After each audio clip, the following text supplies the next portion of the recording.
நம்ம வந்து வாழைக்காயோட பயன்கள் எல்லாம் பார்த்தோம் இல்லையா? அதனால இப்போ நம்ம வந்து கண்டிப்பாக வாழைக்காய் வந்து சமைச்சு ஏதாவது ஒன்று செஞ்சு சாப்பிட்டே ஆகணும். அதனால நான் இப்போ வாழைக்காய் பொரியல் செய்ய போகிறேன். எப்படின்னு பாருங்கள்.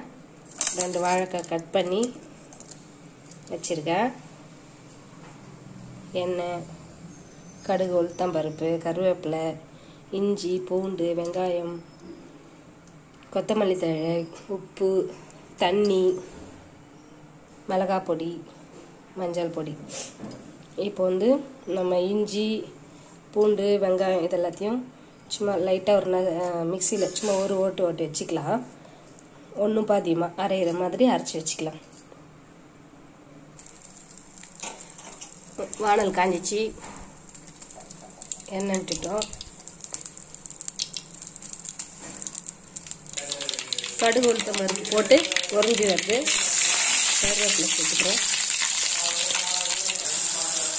இஞ்சி, பூண்டு, வெங்காயம் மூணுத்தையும் லைட்டாக அரைச்சி இந்த எண்ணெயில் போட்டு வதக்குறேன்.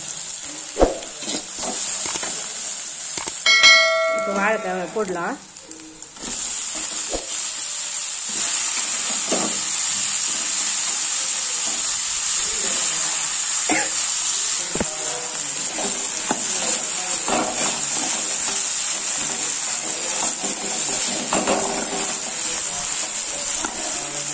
இப்போ மஞ்சள் பொடி, மிளகாய் பொடி, உப்பு 3 சேர்த்துக்கிறேன்.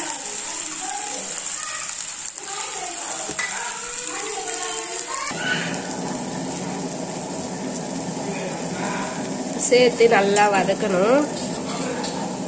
ஒரு டம்ளர் தண்ணி ஊற்றிருக்கேன்.